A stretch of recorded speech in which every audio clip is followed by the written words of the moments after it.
ba yung subject natin yan? Yan. Baka walang common sense naman na subject yan eh. Pero ito na yung room natin. Oo nga, no, tara.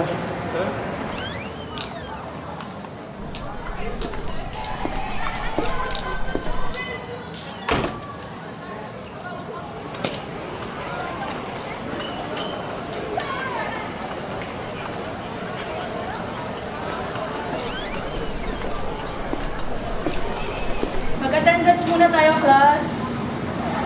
Raise your hand lang kapag present. Acuña. Present. Okay. Flores. Present. Gutierrez. Present. Marfil. Present. Pesigan. Pesigan. Wala si Pesigan.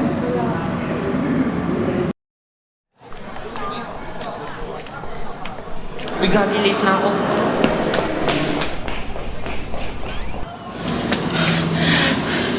Sorry po, I'm late. Why are you late? Hindi ko po kasi napansin yung oras eh. Next time mag-alarm ka na, go take your seat.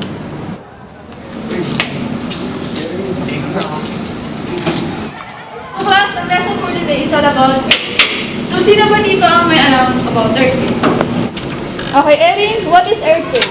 Earthquake is yung resource ng pag-move ng fault sa earth. Sino po ang may alam? So class, what to do before an earthquake? So according to National Disaster Risk Reduction and Management Council, you must prepare 3 things. First, your home. Second, your family. And third, your community. So magbibigay ako ng mga tips kung paano ka magkakaroon ng earthquake readiness plan. So first, take some time to discuss evacuation with your family. So maybe mag-sketch kayo ng floor plan kung paano papunta mula sa bahay nyo hanggang dun sa evacuation. Plan and way to exit each room or area. So alam naman natin sa mga bahay natin may mga masisikip na area, may mga masisikip na pinto and mga windows. So alamin natin.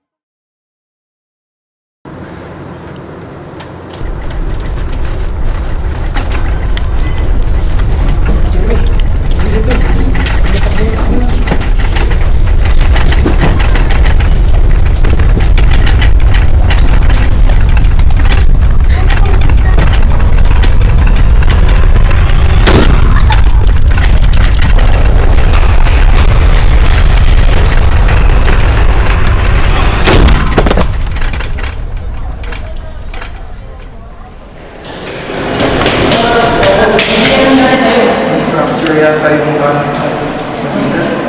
Hindi ko alam ang gagawin. Marcy, ano ka sa'yo? Okay ka lang? Hindi ko alam nakikinig na ito. Hindi ko alam ang gagawin.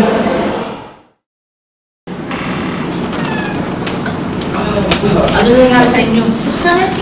Paano nga ba po-permiwanan namin injuries namin? Naku, hindi ako marunong yan. Ba't di ka marunong? Eh, hindi ako Kakaturo lang- nakikinig kanina eh. Ha? Hindi ako nakikinig kanina Ba't di ka eh. nakikinig kanina? Ano ba yan? Wala ka sa kwenta. Eh, tulog ako eh. Ba't ka tulog? Eh, kasi pagod ako eh. Tama na! Si Marfil, O, ano nangyari? hindi na siya nagre-respond. Ako, na, Marfil? wala. Marfil. Wala na siyang pulso. Wala na siya. Wala na siya. Ano? So first, bandaging basic knowledge or skills na gagawin natin is yung top over. So first, ang gagawin nyo kung kukuha kayo ng triangular bandage, and i-fold nyo yung pinakatuktok, yung top. And then, ilagay nyo dun sa head ang injury or fracture na nangyari. Make sure na pantay yung sa gilid, sa likod na. And then, parang may tail siya, ibababa nyo to. Ikot nyo sa likod. And make sure na papadaanin nyo dito sa baba para mas mahigpit yung pagkakatali.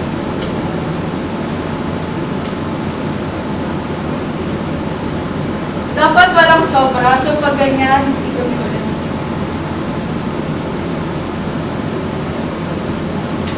After that, syempre may tail tayong iniwan. Ito yung pagpahigpit. Mahigpit na.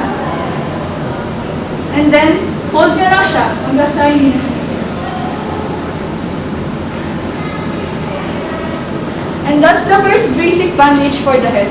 Now, next naman na magde-demonstrate ay ikaw, Pisigan. Sigan! Jeremy, Ano anong nangyari sa'yo? Sama na pa naginip ko eh. Haba ng tulog mo. Ayun na pa nga nagtuturo si Miss ng basic biology. Nasa head na nga kami. So,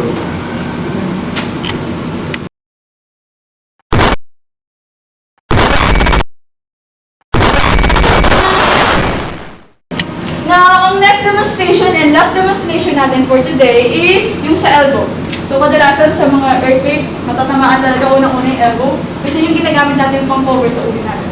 So, kailangan natin ng triangular bandage. And then, kailangan nyo lang siyang i-clip ng ganyan.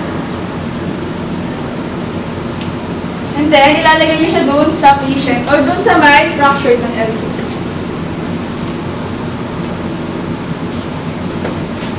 After nyan, i-fold nyo lang sa kabila. And then, itali nyo dito.